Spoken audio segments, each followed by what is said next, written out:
আসসালামু আলাইকুম। Hello viewers, কেমন আছেন সবাই? আই হোপ ভালোই আছেন। তো অনেকেই ভিডিওর হেডলাইন বা থাম্বনেল দেখে ভিডিওতে ক্লিক করেছেন। অনেকেরই জানার আগ্রহ জেগেছে কি করে ১০০ টাকার কাজে ১০,০০০ টাকা খরচ বা ১০,০০০ টাকার কাজে ১০০ টাকা খরচই হয়ে যাবে। আসলে এটা সম্ভব। এটার সাথে আমি বাস্তব অভিজ্ঞতা পেয়েছি বিধায় আপনাদের কাছে উপস্থাপন করতে চাচ্ছি। বিষয়টা হচ্ছে, বেশ কিছুদিন আগে আমার বাইকের একটা প্রবলেম দেখা দিয়েছিল। হঠাৎ করে আমি বাইকটা চালানো অবস্থায় একটু গরম হওয়ার পরেই বাইকের পিকআপ ছেড়ে দিত। হালকা, হালকা করে ধাক্কাতো বা মাঝে, মাঝে মনে হচ্ছে যেন আমার গাড়ির স্টার্ট বন্ধ হয়ে যাচ্ছে। এমন একটা পরিস্থিতির সৃষ্টি হয়েছিল। বা আমি কোথাও দাঁড়ালে ক্লাচ পিকআপ ছেড়ে দিয়ে তাহলে আরপিএম অটোমেটিক্যালি বাড়া কমা এই কাজটি অনবরত করে যেত। তো রিসেন্টলি আমি কিছু কাজ করতে গিয়ে আমার সামান্য একটা বিষয়ের জন্যই আমি এই কাজটি সফলতা পেয়েছি।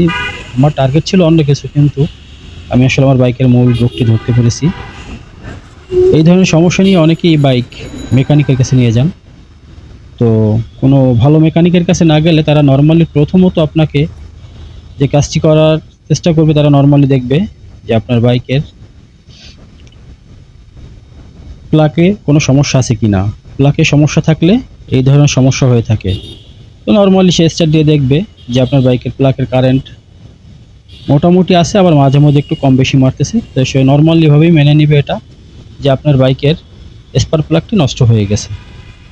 সে আপনাকে নরমালি বলবে যে আপনার বাইকের স্পার্ক প্লাগটি চেঞ্জ করলে হয়ে যাবে। তো আপনি নরমালি বাইকের স্পার্ক প্লাগটি চেঞ্জ করে ফেলবেন, এটাই স্বাভাবিক। আপনার জায়গায় আমি হলে আমি এটাই করতাম। তো চালানোর পরে আপনার স্পার্ক প্লাগ দিয়ে চেঞ্জ করে তেমন একটা পরিবর্তন আপনি দেখলেন না, দেখলেন আপনার সমস্যা রয়ে গেছে। নেক্সট আবার মেকানিকের কাছে যাওয়া। মেকানিক অনেক খোঁজাখুঁজি করে দেখাদেখি করে সে একটা সিদ্ধান্তে উপনীত হলো যে আপনার বাইকের পিকআপ কয়েলটি যেটা আছে এটা হয়তো সমস্যা হতে পারে, কেননা মাঝে মধ্যে কারেন্ট দেয় আবার মাঝে মধ্যে ছেড়ে দেয়। তখন আপনি নরমালি বলবে আপনাকে যে আপনার বাইকের পিকআপ কয়েলের সমস্যা। আপনি পিকআপ কয়েলটি চেঞ্জ করে নিলেন। চেঞ্জ করার পরে আপনার বাইকের সমস্যাটা থেকেই গেল, কোনো পরিবর্তন হলো না। আশ্চর্য! আমি পিকআপ কয়েল চেঞ্জ করলাম, প্লাগ চেঞ্জ করলাম, তারপরেও কাজ হলো না। আবার দৌড় দিয়ে মেকারের কাছে যাওয়া, ভাই আমার সমস্যা তো সমাধান হচ্ছে না। মেকার তখন চেক টেক করে দেখে চিন্তা করবে হয়তোবা ম্যাগনেটিক কয়েলের সমস্যা হয়েছে বা অন্য কিছু আদার্স। ম্যাগনেটিক কয়েলটা সে চেঞ্জ করতে বলবে, আপনি নরমালি চেঞ্জ করে নেবেন। চেঞ্জ করার পরে মোটামুটি একটা ভালো অঙ্কের খরচ দাঁড়িয়ে যাবে। এখন তো আপনার মাথা গরম যে বেশ কিছু টাকা আমার লস হয়ে গেছে। তো কি আর করার, কাজ যখন করতে হবে করিয়ে নিয়েছেন। করে নেওয়ার পরে এরপর দেখতেছেন আপনার যে পারফরমেন্স, আগের যে বাইকের পারফরমেন্স ছিল একই পারফরমেন্স, আহামরি কোনো পরিবর্তন নেই, একই। এবং আপনার বাইকের পাওয়ার বা শক্তি যেটা পাওয়ার দরকার সেটা আপনি পাচ্ছেন না। কি আর করা, আবার সেই পুরাতন মেকানিকের কাছে যাওয়া, ভাই আমার সমস্যা তো সমাধান হলো না, কি করা যায়? তখন মেকানিক আপনাকে নরমালি অনেক কিছু দেখা দেখি করে বলবে, আমি তো সবই চেঞ্জ করেছেন, তখন একটা কাজ করেন, আপনার এখন বাকি আছে সিডিএ ইউনিটটা চেঞ্জ করার, এটা আপনি চেঞ্জ করে দেখেন, আশা করি হয়ে যাবে, আর তো কোনো প্রবলেম নেই, সবই নতুন লাগিয়েছেন।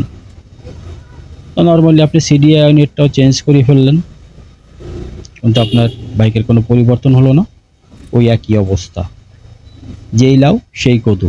এদিকে আপনার অলরেডি ১,০০০-১০০০ টাকা খরচ হয়ে গেছে, কিন্তু আপনার বাইকের কোনো পরিবর্তন নেই। শুরু স্পার্ক প্লাগ থেকে শেষ সিডি ইউনিটে, কিন্তু কোনো পরিবর্তন নেই, সেই একই অবস্থা। একটা সময় রাগের মাথায় মেকারের সাথে রাগারাগি করে বললেন, তুমি কাজ জানো না, এই সেই, তোমার বাইকটা ভালো করে দেখে দাও। মেকানিকও দায়বদ্ধতা থেকে আপনাকে বলবে, ভাই বাইকটা রেখে যান, দেখি কি করা যায়, আপনার কাজ কমপ্লিট করে আপনাকে ফোন দিব, আপনি ফোন নম্বরটা দিয়ে যান। আপনিও রাগের মাথায় গাড়িটা ফেলে চলে আসবেন। তো মেকানিকও অনেক টেনশন নিয়ে রাত্রবেলা নিরিবিলি সব কাজ শেষ করে আপনার কাজগুলো দেখার চেষ্টা করতেছে, কিন্তু মেকানিক টোটালি আপনার কাজের কোথায় ফল্ট সেটাই ধরতে পারতেছে না। এদিকে দেখা যায় আপনার ওই ইঁদুরের মতো ওয়ারিং তারগুলোও কেটে ফেলেছে। তো এখানে আপনার আরও একটা বাড়তি একটা ঝামেলা হয়ে গেল।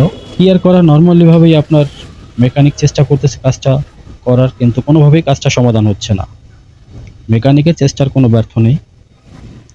সে আপ্রাণ চেষ্টা করে যাচ্ছে, তারপরও কাজ হচ্ছে না। ওদিকে আপনার ওয়ারিং লাইনের যে আছে ওয়ারিংটা, সেটাও আপনার নষ্ট হয়ে করে ফেলেছে মেকানিক কেটে। কিন্তু মূল সমস্যাটা কোথায় সেটা আগে বুঝতে হবে। সমস্যা না ধরেই আপনি বাইকটি নিয়ে কোনো মেকারের কাছে দৌড় দিবেন না। আসলে সমস্যাটা পরিপূর্ণ আকার ধারণ করবে, তারপর আপনি মেকারের কাছে যাওয়ার চেষ্টা করবেন, তাহলে আপনার অর্থ লস হবে না। তো এই সমস্যার সম্মুখীন আমিও হয়েছি। তো আপনাদেরকে দেখাবো যে আসলে আমার সমস্যাটা কোথায় ছিল। কিন্তু আমি কয়েকজন মেকানিককে দেখানোর পর তারা আমাকে উম,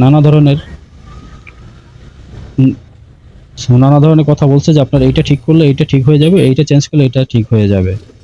তো আমি নিরিবিলি আমার বাইকটি রাইড করতে করতে কি সমস্যা হয়েছিল আপনাদেরকে দেখাচ্ছি। বাসায় গিয়ে চলেন আমরা বাসায় যাই, বাসায় গিয়ে দেখাই কি সমস্যা হয়েছিল। এই দেখেন, আমার স্পার্ক প্লাগের সাথে একটা লোহার একটা ধাতু এক্সট্রা মাথায় দেখা যাচ্ছে। আসলে মূলত এটা হচ্ছে আমার স্পার্ক প্লাগ ক্যাপের ভিতরে একটা অংশ, যেটার সাথে স্পার্ক প্লাগ সেটআপ থাকে, এবং এটার ভিতর থেকে আমি স্পার্ক প্লাগ টান দেওয়ার ফলে প্লাগটা টান দেওয়ার পরে এটার ভিতর থেকে একটা স্প্রিং এবং একটা পার্টস জাতীয় জিনিস বের হয়ে চলে আসছে। তো মূলত হয়েছে এই স্পার্ক প্লাগের ক্যাপটার ভিতরে এগুলো ছিল। এটা বেশ কিছুদিন থাকার কালে বা অনেক বছর ব্যবহার করার ফলে এগুলো একটা পর্যায়ে নষ্ট হয়ে গেছে, বা যেভাবে হোক পানি ঢুকে জং দিয়ে নষ্ট হয়ে গেছে, যার জন্য ইঞ্জিন হিট হলেই ওখান থেকে কারেন্ট ছেড়ে দিত। এভাবে টুকটাক সমস্যা যেগুলো আছে, আপনার এটার দাম সর্বোচ্চ হবে আপনার 100 টাকা বা 150 টাকা, তার বেশি দাম হবে না। কিন্তু এইসব সামান্য সমস্যার কারণেই আপনি দেখা যাচ্ছে এটার দিকে মেকার চোখই দিবে না বা খেয়ালও করবেন, আপনার চিন্তায় আসবে না, যার কারণে আপনি একটি বড় একটি অর্থ লোকসানের মধ্যে পড়ে যেতে পারেন এই সামান্য ভুলের কারণে।